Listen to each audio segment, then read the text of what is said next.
Yang sama-sama kita hormati Bapak Profesor Dr. Iskandar Muda selaku dosen pengampu mata kuliah seminar teori akuntansi dan rekan-rekan sekalian yang hadir pada pagi hari ini. Setelah beriring salam kita hadiahkan uh, pada Nabi junjungan kita Nabi Muhammad SAW, dan tak lupa kita ucapkan puji dan syukur pada kehadirat Allah Subhanahu wa taala yang telah memberikan kita kesehatan, kesempatan sehingga kita dapat berkumpul di ruang Zoom ini untuk mengikuti perkuliahan hari ini. Untuk mempersingkat waktu, kami dari kelompok 5, saya Lucy Alfiani Rangkuti dan Bang Faisal Panggabean akan mereview dan memaparkan jurnal yang berjudul Artificial Intelligence Techniques for Bankruptcy Prediction of Tunisian Companies in Application of Machine Learning and Deep Learning Based Model, atau bila diterjemahkan teknik kecerdasan buatan untuk prediksi kebangkrutan perusahaan Tunisia, penerapan pembelajaran mesin dan model berbasis pembelajaran mendalam. Artikel ini ditulis oleh 3 orang penulis, yaitu pertama Manal Hamdi, berasal dari Universitas Tunis El Manar, Tunisia; Sami Nastiri dari Universitas Monastir, Tunisia; dan Adnene Arbi dari Universitas Carthage dari Tunisia juga.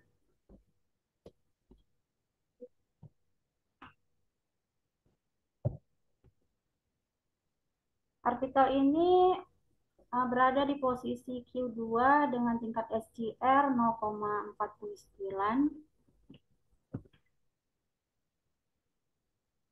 Untuk gambaran umum riset dari penelitian ini, tempat risetnya berasal dari Tunisia dengan tahun data di 2011 sampai 2017 untuk pengumpulan sampel datanya. Jumlah sampel sebanyak 732 perusahaan yang terdiri dari 488 perusahaan yang sehat dan 244 perusahaan yang berada di posisi bangkrut. Keyword untuk artikel ini pertama bankruptcy prediction, artificial intelligence models, machine learning, deep learning, convolution matrix, F1 score, dan ROC curve atau kurva ROC. Untuk metode penelitiannya menggunakan kuantitatif dengan teknik analisis data menggunakan presentasi akurasi, skor F1, dan area under curve atau AUC. Artikel ini kami angkat berdasarkan EPS dengan topik Classification and Regression Trees atau chart. Untuk penulisnya yang sudah saya paparkan sebelumnya, yaitu ditulis oleh Manel Hamdi, Sami Nastiri, Adnini Arbi. Nomor volume edisi dan periode terbit di tanggal berada di nomor 17 strip 32 di tahun 2024, di tahun terbitan 2024 dengan nama jurnal berasal dari Journal of Risk and Financial Management dengan link yaitu di www.mdpi.com jurnal DRFM. Doi-nya seperti yang dipaparkan di slide, dan publisher jurnalnya itu berasal dari MDPI atau Multidisciplinary Digital Publishing Institute. Untuk urgensi penelitiannya, penelitian ini memprediksi kebangkrutan selama menjadi hal yang sangat penting dan merupakan tantangan besar bagi bank dan lembaga pemberi pinjaman. Oleh karena itu, analisis keuangan dan pakar kredit mencari teknik terbaik yang dapat membantu mereka dalam pengambilan keputusan. Jadi untuk waktu yang lama, pendekatan tradisional sudah banyak digunakan untuk memprediksi kebangkrutan. Teknik-teknik ini didasarkan pada analisis rasio keuangan, model statistik, dan penilaian ahli. Namun model tersebut memiliki keterbatasan dalam memprediksi kebangkrutan secara akurat. Ini berdasarkan Hamdi 2012, Atman et al. Di tahun 94, dan Hamdidan Mestiri di tahun 2014. Jadi sebelumnya sudah banyak penelitian yang sudah melakukan untuk memprediksi kebangkrutan. Penelitian terakhir ini pada konsep deep learning yang sudah banyak digunakan dalam bidang komputer, pengenalan suara, pemrograman bahasa alami, analisis citra medis, namun hanya sedikit penelitian yang berfokus kepada penggunaan pembelajaran pendalaman mendalam di bidang keuangan. Jadi walaupun sudah banyak yang melakukan penelitian, namun masih sedikit yang berfokus di bidang keuangan. Untuk novelty penelitiannya, pertama, membandingkan model prediksi kebangkrutan antara lain linear discriminant analysis atau LDA, kemudian logistic regression, kemudian decision trees, support vector machine, dan random forest untuk meramalkan kebangkrutan perusahaan penyedia termasuk model deep neural network atau DNN. Kemudian penelitian ini menggunakan 25 jenis rasio keuangan. Untuk grand teori, kalau di dalam artikel memang tidak disebutkan, namun kami dari kelompok 5 berpendapat grand teori digunakan adalah ilmu akuntansi dan bisnis, yaitu dan ilmu manajemen, kemudian positive accounting teori. Untuk literatur review, yang digunakan pada artikel ini yaitu pertama pendekatan diskriminan oleh Beaver tahun 1966, Atman 1968, Deakin 1972, dan metode regresi logistik oleh Oslon tahun 80 dan Pang di tahun 2006 adalah dua metode statistik yang terkenal dan paling populer untuk memprediksi kebangkrutan perusahaan. Kemudian Mestiri dan Hamdi di tahun 2013 menggunakan regresi logistik dengan efek acak untuk memprediksi risiko kredit di Bank Tunisia. Untuk memprediksi kebangkrutan, beberapa metode yang lebih maju sudah digunakan, seperti pada beberapa penulis yang menerapkan metode pohon keputusan, yaitu Aoki dan Hosonuma di tahun 2004, Zibanejad et al. Di 2011, dan Begovic dan Bonik di tahun 2020. Beberapa penulis lainnya memanfaatkan beberapa teknik pembelajaran mesin seperti algoritma genetika berdasarkan Sin dan Lee 2002, Kim dan Han 2003, dan Davalos et al. 2014. Kemudian ada mesin vektor pendukung oleh Sin et al. 2005, Hutan Acak itu Joshi et al. 2018, dan lainnya. Kemudian beberapa analisis komparatif model pembelajaran mesin telah digunakan untuk memprediksi kebangkrutan berdasarkan Narvekar dan Duha 2021, Park et al. 2021, dan Ragoli et al. 2022, dan Mate et al. 2023, serta Martono dan Ohwada. Di sini kami paparkan beberapa penelitian terdahulu yang sudah meneliti terkait prediksi kebangkrutan. Ini dapat dilihat di slide seperti Addo et al. Di 2018, Osaka 2019, Noviantoro and Huang 2021, Cherry et al. 2022. Jadi di sini ada beberapa menggunakan model seperti ada et al. 2018 ini menggunakan modelnya menggunakan LR, RF, gradient mapping for architecture of deep neural network. Jadi di sini dia menggunakan ada 10 variabel finansial di sampel yang digunakan di tahun 2016 sampai 2017 dengan kriteria kinerjanya digunakan yaitu atau indikatornya menggunakan AUC dan RMSE. Sedangkan Hosaka ini menggunakan CNN, chart juga, LDA, SVM, dan MLP, dan Adolphus Artman Z-score. Ini dapat dilihat lebih jelas di slide yang kami paparkan. Kemudian ada penelitian yang dari 2022-2023, ini terdiri dari Etoseni et al, Benjiber and Seret, kemudian dan Noh. Ini dapat dilihat pada slide yang kami paparkan.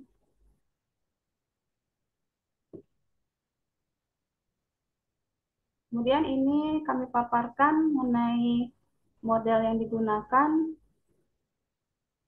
berdasarkan yang digunakan oleh peneliti. Yang pertama adalah model linear discriminant analysis atau LDA. Di sini LDA ini menurut Ronald Fisher di tahun 1933 yang mempelopori karya analisis diskriminan. Dalam karyanya ia mengembangkan teknik statistik untuk rediksi default dengan mengembangkan kombinasi linear variabel prediktor kuantitatif. Keluaran LDA berupa skor yang mengklasifikasikan data observasi antara kelas baik dan kelas buruk. Kemudian berdasarkan studi Altman di tahun 1968, dianggap sebagai karya referensi yang menggunakan LDA untuk mengklasifikasikan perusahaan gagal bayar dan perusahaan sehat berdasarkan 5 rasio keuangan. Kemudian model LR, LR ini adalah metode statistik yang digunakan untuk tugas klasifikasi binar. Misalnya, satu diberikan untuk kategori buruk atau baik, kesehatan atau default, dan lain-lain. Kemudian untuk DT atau decision trees, DT ini melanjutkan mempartisi data secara rekursif menjadi subset berdasarkan nilai variabel input dengan setiap partisi diwakili oleh cabang di pohon, berdasarkan Quinlan di tahun 86. Fungsi DT ini ditujukan untuk melatih rangkaian keputusan biner yang dapat dimanfaatkan untuk meramalkan niat output untuk observasi baru. Sedangkan untuk SVM, SVM ini adalah model pembelajaran terbimbing yang digunakan untuk klasifikasi, regresi, dan deteksi outlier yang dikembangkan oleh Pubnik dan Pubnik di tahun 1998.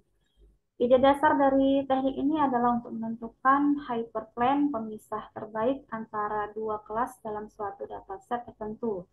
Jadi rumusan matematis SVM ini dibagi menjadi dua bagian masalah, optimasi dan fungsi keputusan. Berdasarkan penelitian Health et al. Di tahun 98. Sedangkan untuk random forest, RF ini adalah kumpulan algoritma pembelajaran. Ini adalah jenis algoritma pembelajaran ensemble yang dikembangkan oleh Bayman di tahun 2001 yang menggabungkan beberapa pohon keputusan untuk membuat prediksi. Algoritma ini disebut acak karena menggunakan subset acak dari fitur dan sampel data acak untuk membangun pohon keputusan individual. Data ini dibagi menjadi set pelatihan dan pengujian. Set pelatihan digunakan untuk membangun model, dan set pengujian digunakan untuk mengevaluasi kinerjanya. Pada setiap node pada pohon keputusan, algoritma memilih subset fitur secara acak untuk dipertimbangkan saat melakukan pemisahan. Jadi hal ini membantu untuk mengurangi overfitting dan meningkatkan keragaman pohon keputusan individu. Sedangkan untuk DNN atau Deep Neural Network, DNN ini adalah versi yang disempurnakan dari jaringan saraf tiruan konvensional dengan setidaknya dua lapisan tersembunyi berdasarkan penelitian Skilny-Duber dari tahun 2015. Jadi gambaran DNN ini dapat dilihat di slide yang kami paparkan. Untuk identifikasi penggunaan data, menggunakan rangkaian rasio keuangan yang telah dihitung dengan menggunakan laporan keuangan berupa neraca dan laporan laba rugi dari 732 perusahaan yang berasal dari sektor usaha di periode tahun 2011 sampai 2017. Jadi berkas kredit ini ada sebanyak 4.925 file kreditnya yang disediakan oleh Bank Indonesia. Ini kami paparkan rasio-rasio inputan yang digunakan di penelitian ini. Ada beberapa rasio, ada 25. R1-nya misalnya durasi kredit untuk customer, kemudian gross margin rate, dan ada operating margin rate, sampai ada di quick ratio yang digunakan untuk rasio pengukurannya. Untuk identifikasi penggunaan data, rasio yang digunakan pada penelitian ini sama dengan data yang digunakan oleh peneliti sebelumnya yang digunakan oleh Hamdi di tahun 2012, Mestiri dan Hamdi 2013, Hamdi dan Mestiri di tahun 2014, yang digunakan untuk memprediksi akurasi dalam memprediksi kebangkrutan di perusahaan-perusahaan pengisian. Penelitian mengecualikan rasio raw stock atau total aset dalam penelitian ini karena rasio ini tidak signifikan. Untuk estimate output atau Y, ini dapat dilihat berdasarkan binary value. Jadi 1 untuk perusahaan yang sehat, perusahaan yang tidak sehat, dan 0 untuk perusahaan yang sehat. Jadi berdasarkan klasifikasi dari kriteria di atas, maka sampel tersebut terdiri dari 408 perusahaan yang sehat dan 244 perusahaan yang sudah bangkrut. Untuk investigasi empiris, ada beberapa kriteria yang digunakan untuk membandingkan dan mengevaluasi kinerja prediktif. Yang pertama adalah akurasi rate, kemudian F1 score, dan area under curve atau AUC. Untuk hasil penelitian, hasil empiris dari akurasi rate, F1 score, dan AUC kriteria untuk membuktikan kinerja pengklasifikasian dari metode yang diterapkan. Ini dapat dilihat di slide yang kami paparkan, di mana LDA berada di posisi kelima, LR di posisi ketiga dengan tingkat akurasi sebesar 85,8%, DT di 74,3% di posisi ke-6, kemudian RF di akurasi 88,2% di tingkat kedua, kemudian SPM 84,8% di posisi keempat, dan di NN 93,6% tingkat akurasinya di posisi pertama. Untuk hasil empiris dari akurasi rate F1 score dan AUC kriteria untuk membuktikan kinerja pengklasifikasian dari metode yang diterapkan, dapat dilihat pada gambar grafik yang kami paparkan di slide. Kemudian untuk hasil penelitian berikutnya, berdasarkan hasil investigasi, maka DNN memiliki akurasi yang tinggi untuk memprediksi kebangkrutan perusahaan di Tunisia. Dari penelitian yang sudah dilakukan, maka beberapa kesimpulan yang dapat kami ambil dari artikel ini. Yang pertama, terdapat konsekuensi yang cukup besar dari gagal bayar suatu perusahaan terhadap beberapa pelaku keuangan dan ekonomi seperti investor, kreditor, manajer, pemegang saham, analis keuangan, auditor, karyawan, dan pemerintah. Dengan mengembangkan teknik prediksi kebangkrutan yang akurat, maka akan banyak keuntungan dan manfaat yang dicapai, seperti pengurangan biaya dan kecepatan dalam pemulihan di analisis berkas kredit, memperoleh waktu dan pemantauan penggantian biaya yang lebih baik atas berkas pinjaman. Pada penelitian ini dapat disimpulkan bahwa model Deep Neural Network atau DNN menunjukkan akurasi yang lebih tinggi dalam memprediksi kebangkrutan dibandingkan model konvensional lainnya. Sedangkan Random Forest memiliki kinerja lebih baik dibandingkan pembelajaran mesin dan metode statistik lainnya. Untuk riset ke depannya, peneliti masa depan dapat menggunakan teknik hybrid learning dengan menggabungkan DNN dengan model machine learning lainnya yang dapat memberikan performa yang lebih tinggi dibandingkan dengan menggunakan model tunggal. Kemudian diversifikasi data yang digunakan tidak hanya menggunakan data rasio keuangan standar, jadi namun juga dapat ditambahkan data tekstual lainnya seperti berita, laporan publik perusahaan, catatan komentar dari para ahli, laporan auditor atau laporan manajemen. Jadi sangat menarik untuk mengintegrasikan diversifikasi sektor sebagai variabel masukan untuk memprediksi gagal bayar perusahaan dan selanjutnya mempelajari dampak perusahaan industri terhadap keakuratan prediksi.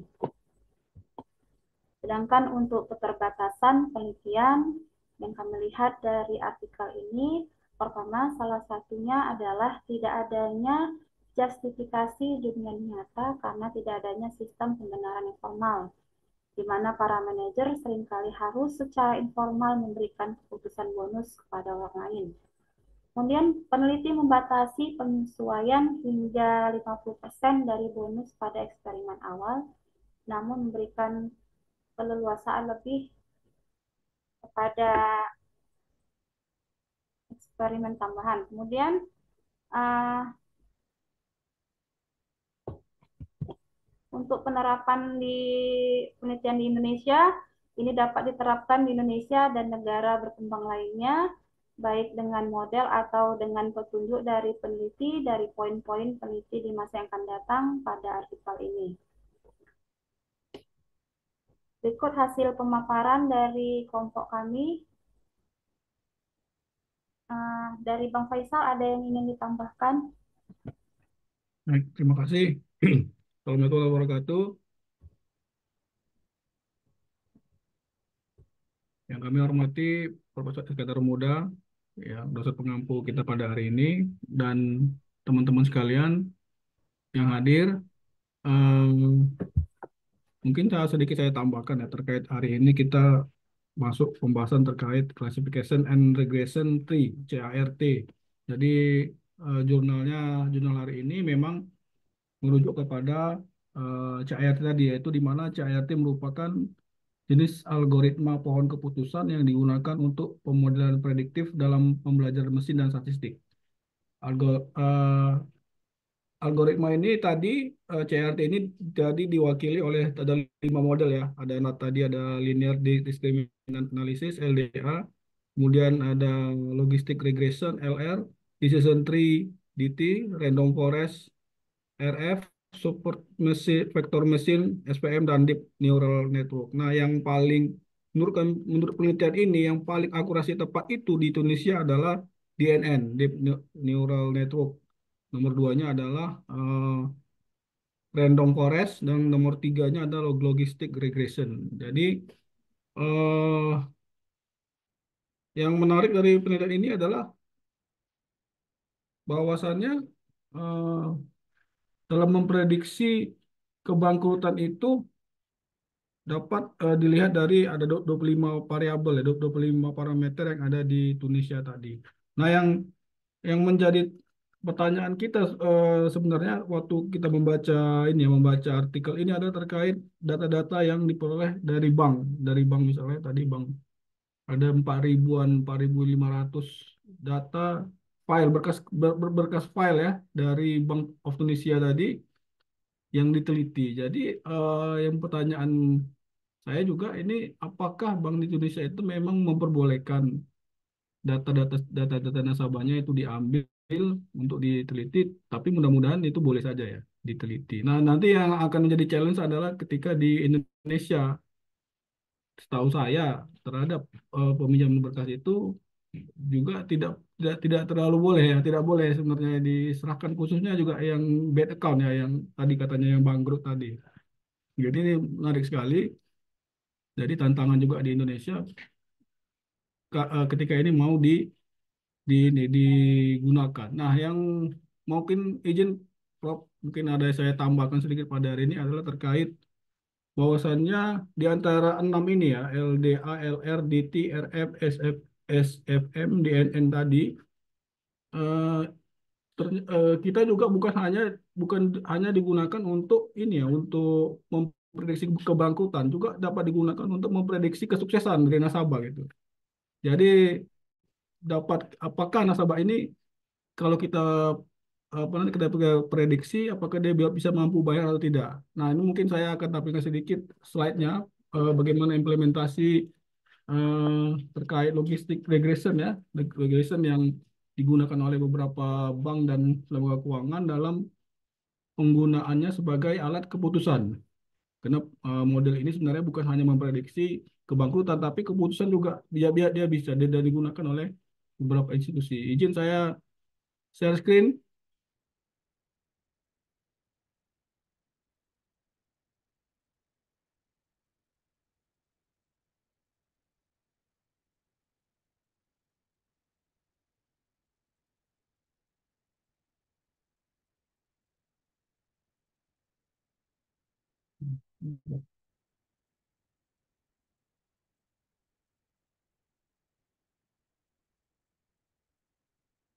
Eh,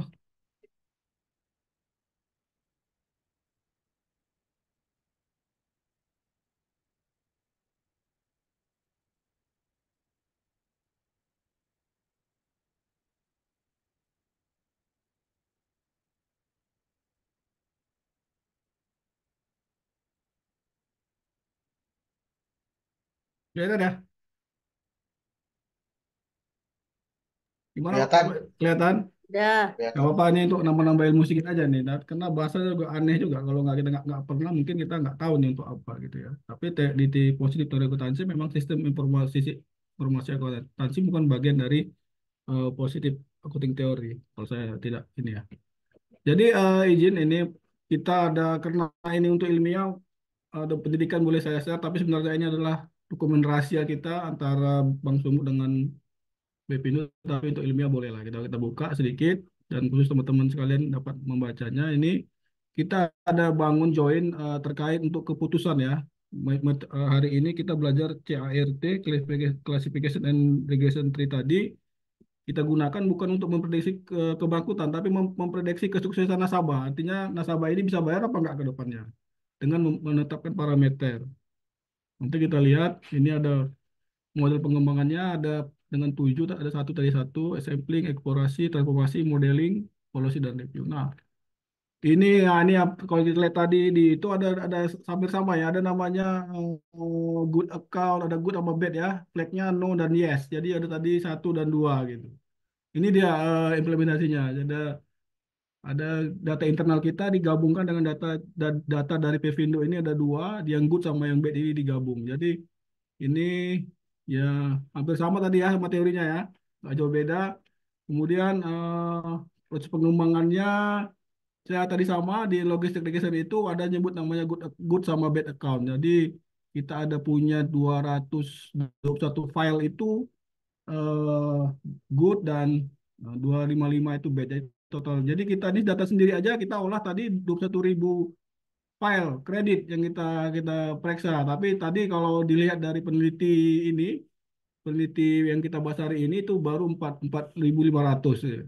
Jadi ini memang tapi ini satu bank ya, hanya bank Sumut aja. Tapi kalau tadi itu dia tidak sebut itu apakah memang bank satu bank aja atau berapa bank.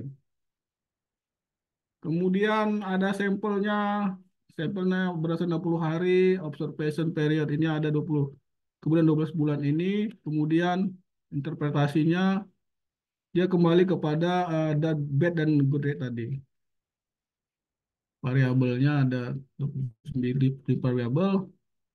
Jadi kita ada hitung regressionnya, ada kita 7 kita keluarkan, variabel tinggal 12. Jadi tadi kalau penelitian yang pertama itu menyebutkan ada 25 variabel, kita di prediksi kesuksesan itu menggunakan 12 variabel.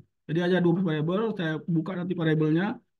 Ya, jadi ini dia, ada 12, ada 12 variabel terakhir ini yang kita gunakan ya 16 variabel tapi ini ada pelapor awal, jumlah buatan, jumlah bulan sejak debitur membuka, bulan sejak pelunas terakhir, jumlah unit lembaga keuangan, penghitung jumlah snapshot, kualitas yang dibuka di lembaga keuangan, nilai maksimum, hari jatuh tempo, rasio antara jumlah dengan tunggakan, usia debitur, jumlah bulan, plafon, jangka waktu pinjaman dan ini ada 16 dan hasilnya nanti kita lihat bagaimana dia menggunakan alatnya apakah sama atau beda dengan yang disampaikan oleh peneliti pada hari ini.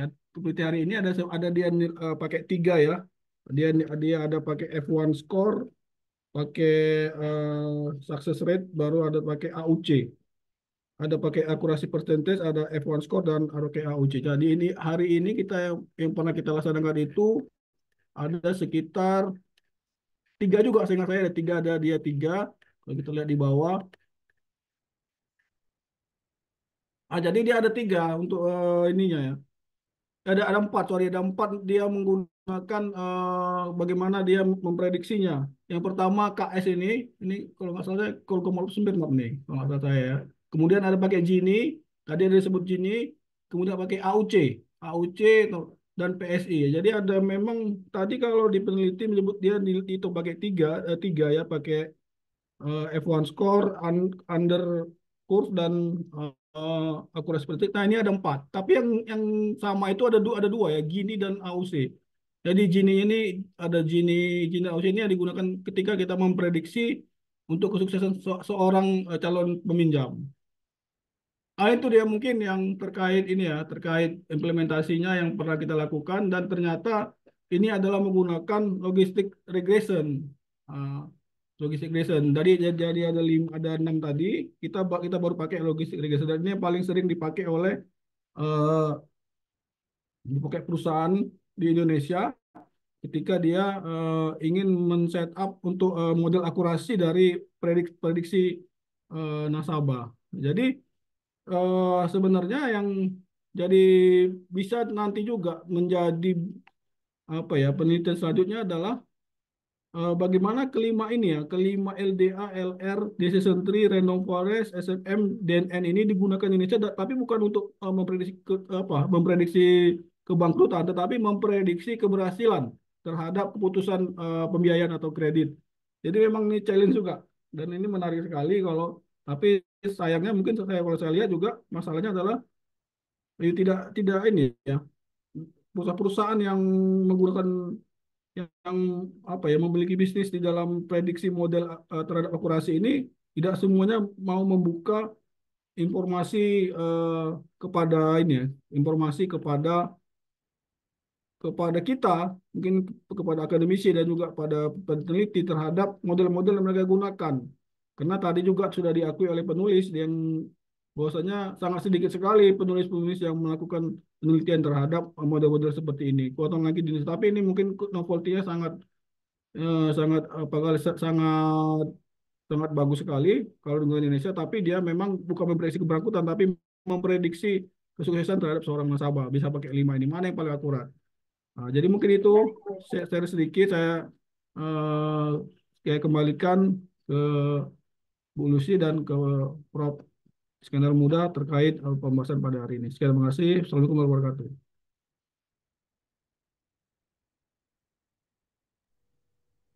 Baik, terima kasih Bang Faisal. Eh, untuk rekan-rekan, teman-teman, jika ada yang mau dikomentari, silahkan kami buka.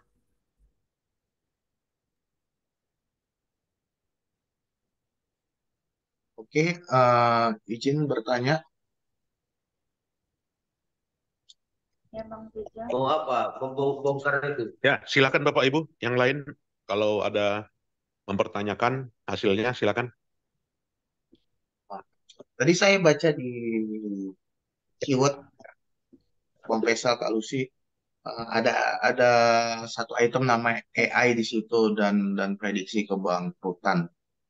Apakah AI peranan AI yang sekarang ini bisa nggak memprediksi baik kebangkrutan ataupun kesuksesan suatu bank ataupun suatu perusahaan? Itu sih. Kalaupun bisa atau tidak, mohon penjelasannya. Itu aja sih. Terima kasih. Atau langsung atau gimana, Bu Lucy? Langsung aja Bang Faisal. Baik, izin. Terima kasih Bang Turija atas pertanyaannya. Jadi seperti yang kami sampaikan tadi bahwasannya AI ini artificial intelligence ini kalau bentuk nyatanya dia ada dalam bentuk software ya. Jadi software ini dia akan menjadi satu bagian dari mungkin ada ratusan software, ratusan ini ya, ratusan surrounding namanya atau ratusan file-file apa system. Jadi dia terintegrasi. Salah satunya ini dia AI ini. Artinya dia akan menjadi apa salah satu sistem yang akan akan menerima data dari pemohon dari apa satu dari aplikasi front aplikasinya, kemudian dia akan masuk ke sistem AI tadi apa tergantung apa permintaannya. Kalau dia permintaannya memprediksi kebangkrutan tadi, maka outputnya adalah dia akan ada outputnya banyak ya, banyak modelnya. Ada misalnya satu bisa satu sampai dengan lima. Misalnya begini, satu itu prediksinya tidak bangkrut, kedua mendekati bangkrut, ketiga hampir bangkrut, bisa seperti itu modelnya, dan terakhir tuh bangkrut gitu ya. Jadi ada lima, bisa di lima keputusannya, tergantung dari parameter tadi, parameter yang ditanamkan di sistem di AI tadi, bagaimana kerigitannya. Nah yang jadi masalah adalah tadi ya, kalau kita lihat dari penelitian sebelumnya ada 20, hari ini penelitiannya 25 variabel. Dia 25 variabel itu yang bentuk peneliti kebangkutan. Tadi ada juga 364 peneliti terdahulu ya, 64 variabel digunakan. Jadi memang dia bermacam-macam. Jadi memang kalau terkait AI itu, ketika dia mencapai kesuksesan ya, itu dia memang harus dilakukan apa latihan-latihan. Di kalau di sini disebut dia namanya kenapa disebut namanya machine learning ya? Karena dia tiap tiap apa tiap saat itu harus dilatih kecerdasannya. Misalnya ketika ini contoh konkretnya ya, misalnya AI itu ketika kita memakai Waze, ya Waze ya, udah pernah pegang pakai Waze kan? Pakai Waze itu sekitar kurang lebih 2007 atau 2005. Saya pernah pakai Waze 2005. Anda lihat bagaimana Waze itu digunakan, tapi dia tidak sehebat sekarang. Sekarang itu Waze bisa menunjuk apakah itu genap dan ganjil di Jakarta ya. Yang kedua menunjuk apakah situ ada polisi yang sedang bertugas. Itu kenapa bisa seperti itu, canggih seperti itu? Karena dia terus dilatih. Kemudian Chat GPT itu waktu keluar kita ada versi-versinya, ada versi 3, ada versi 4. Kalau kita lihat pertama bagaimana menggunakan Chat GPT itu hasilnya tidak sesuai. Kemudian sekarang ini kalau kita kita kita tanya ke Chat GPT, dia lebih mendekati kebenaran. Ini kenapa? Kita terus dilatih. Nah, sama seperti misalnya machine learning tadi ya, machine learning tadi yang ada 5 tadi. Yang kita pakai Renoforest sampai Renoforest, DNN tadi itu semua makin canggih kalau makin sering kita latih. Termasuk tadi Google Translate juga. Itu pasti pernah mengalami Google Translate yang sangat sangat kacau itu bahasanya, beda dengan sekarang. Jadi itulah proses meneliti tadi. Ketika memang kita menggunakan AI, dia harus terus dilatih untuk mencapai ke tingkat akurasinya. Dengan membandingkan ke 6 sampai dengan 6 tadi, 6 model itu lebih bagus daripada kita hanya menggunakan satu model. Hanya contohnya kita hanya menggunakan random forest atau menggunakan logistic regression. Nah, mesin ini di literatur ya Bang Firja, dia hanya menerangkan hanya dia bisa memprediksi. Memprediksi itu artinya bisa dua, kebangkrutan dan juga kesuksesan. Tapi pada hari ini dia digunakan hanya untuk kebangkrutan. Ini memang jadi ini ya sangat menarik ketika kita memang bicara kebangkrutan karena ini ada hal-hal yang tidak diinginkan oleh suatu perusahaan. Tetapi eh, terhadap memprediksi kebangkrutan itu tidak semudah yang disampaikan pada hari ini ya, tidak semudah yang di artikel pada hari ini. Karena banyak variabel yang harus lagi diteliti, baik internal dan internal maupun eksternal. Misalnya internal itu misalnya dari bank ya, selaku pemutus kredit. Eksternal itu misalnya ada PDB, ada inflation, ada apa itu, kemudian ada lagi otoritas. Jadi memang tidak semudah, memang dia harus terus dipelajari.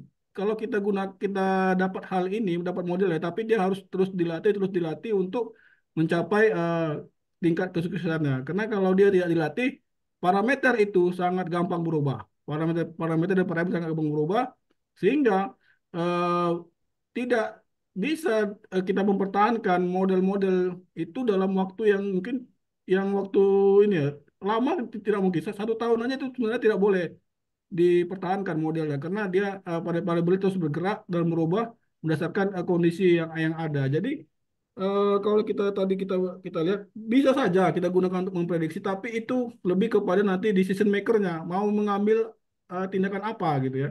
Apa yang akan mereka ambil ketika ini keluar hasilnya. Saya tadi ada bisa kita setting 5 tadi bisa sampai dengan sangat bangkrut atau belum bangkrut itu bisa ya, seperti itu tergantung dari decision makernya itu mau diapain gitu. Eh, jadi nanti banyak-banyak sekali memang kapan ini mau digunakan juga harus di ada dasar juga AI ini kapan mau digunakan. Kemudian mungkin itu Bang Firja terkait tadi terkait AI ya dan machine learning. Karena kenapa machine learning itu tadi? Karena dia harus dipelajari terus. Eh, secara canggih apapun dia, tapi lebih canggih adalah orangnya, manusianya, brandware-nya daripada yang software ini tadi. Mungkin itu Bang Firja. Kalau pengalaman Bang Faisal, mungkin nanya sedikit lah Bang ya, mungkin karena Iya. Abang berada di middle ataupun top manajemen di suatu perusahaan. Keputusan-keputusan AI itu banyak nggak diambil ambil top manajemen untuk membuat suatu kesimpulan atau kebijakan dari top manajemen ataupun middle manajemen. Ya baik, terima kasih. Karena kita juga belum ini ya, belum fully digital, masih hibrid juga belum ya, belum fully digital. Itu lebih kepada decisionnya masih belum kepada AI dan juga terlalu ini ya, terlalu artinya persentase apa persentasenya penggunaan AI-nya juga belum ya, khusus yang di keputusan tadi. Karena kita masih juga bang belum tadi belum bank digital dan masih kepada lebih ke bank konvensional. Hibrid juga ada hibrid. Tapi ada beberapa yang ini ya, ada beberapa proses ya, beberapa proses yang kita sudah tanamkan AI-nya. Contohnya di proses kredit multiguna misalnya. Musik itu kan keputusannya itu tadi menggunakan prediktif tadi eh, menggunakan scoring. Scoring itu dari mana datanya? Menggunakan logistic regression. Seperti itu Bang Firja terkait penggunaannya. Tapi tidak masif ya. Hanya beberapa parsial aja, beberapa porsi yang kita gunakan AI untuk mempercepat proses. Dan itu menurut kita resikonya bisa kita absorb. Kita absorb artinya cadangan kita mencukupi kalau ini ternyata ada malpraktik ya atau ada kecurangan ataupun kerusakan oleh sistem.